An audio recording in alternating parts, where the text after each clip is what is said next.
ஓம் சாந்தி. அவ்யக்த சமிகை 20 ஜூன் 2024. இன்னைக்கு பாம்தாதா சொல்கிறாங்க, फरिश्तों की दुनिया में रहकर इस साकार दुनिया में कर्म करने के लिए आवो. ஃபரிஷ்தாக்களுடைய உலகம், அதாவது சூக்ஷ்மவத்தனம். ஃபரிஷ்தாக்களுடைய உலகத்தில் இருந்து கொண்டு இந்த சாக்கார உலகத்தில் கர்மங்களை செய்வதற்காக கீழே இறங்கி வாருங்கள். ஸோ நாம் இருக்கிறது அங்கே, ஆனால் அங்கேருந்து நம்முடைய கர்மங்களை செய்வதற்காக எனக்கென்று கிடைத்திருக்கக்கூடிய நடிப்பை நடிப்பதற்காக நான் கீழே வர்றேன். ஸோ என்னுடைய பர்மனண்ட் பிளேஸ், நிரந்தரமாக நான் இருக்கக்கூடிய இடம் எது?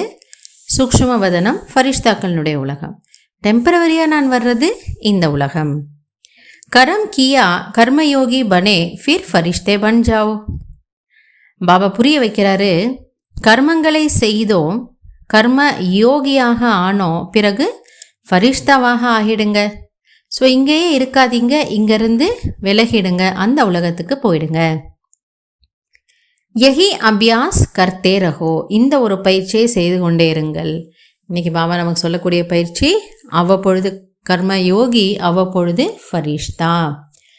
सदा यही स्मृति रहे कि मैं फरिश्तों की दुनिया में रहने वाला अव्यक्त फरिश्ता, फर्श निवासी नहीं अर्श निवासी हूँ.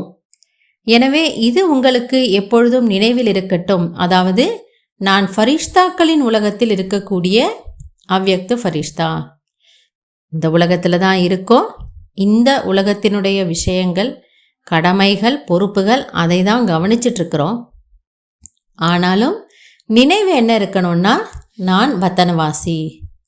இப்படி பாபா சொல்வார் இல்லையா? இப்போ நாம் பாரத தேசத்தை சேர்ந்தவர்கள் வேறு ஏதோ ஒரு நாட்டுக்கு போயிருக்கோம் அப்படின்னாலும், என்னதான் நாம் அங்கேயே இருந்தாலும் நமக்கு என்ன ஒரு உணர்வு இருக்கோ, என்னுடைய தாய்நாடு பாரதம், நான் என்னைக்காவது ஒரு நாள் அங்கே திரும்பி போவேன், அந்த மண்ணை நான் பார்க்கணும், அந்த மண்ணை நான் மிதிக்கணும் அப்படின்னு நாம் நினைக்கிறோம். அதாவது தன்னுடையது என்பது தன்னுடையது தான். அதே போன்று பாபா புரிய வைக்கிறாரு, ஃபரிஷ்தாக்களுடைய உலகம்தான் உங்களுடைய உலகம். எனவே நான் இந்த உலகத்தினுடைய தேகதாரி கிடையாது, நான் சூக்ஷ்ம வத்தனுடைய நிவாசி. फरिश्ता अर्थात इस विकारी दुनिया अर्थात विकारी दृष्टि व वृत्ति से परे रहने वाले. அப்போ அந்த உலகத்தில் இருக்கக்கூடிய அந்த ஃபரிஷ்தா எப்படி இருக்குமா? அந்த உலகம் அதுவும் தூய்மையான உலகம். அங்கே விகாரங்கள் கிடையாது, அசுத்தம் என்பது கிடையாது. அசுத்தமான பார்வையோ பேச்சோ அல்லது உள் உணர்வு எதுவுமே சூக்ஷ்மத்தனில் கிடையாது. எனவே பாபா சொல்கிறாங்க, ஃபரிஷ்தா என்றால் இந்த விகாரமான உலகம், அதாவது விகாரமான திருஷ்டி மற்றும் உள் உணர்விலிருந்து பரே, அதாவது விலகி இருக்கக்கூடியவர்கள், அதற்கு அப்பாற்பட்டு இருக்கக்கூடியவர்கள். எனவே இன்றைக்கு நமக்கான பயிற்சி பாபா என்ன சொல்கிறாருன்னா, கர்மயோகியாக இருங்க மற்றும் கர்மங்கள் செய்த பிறகு ஃபரிஷ்தாவாக ஆகி அந்த சூக்ஷ்ம வத்தனவாசியாக நீங்கள் ஆகிவிடுங்கள். ஸோ இன்றைக்கி நம்ம அதிக நேரம் எங்கே இருக்க போகிறோம்?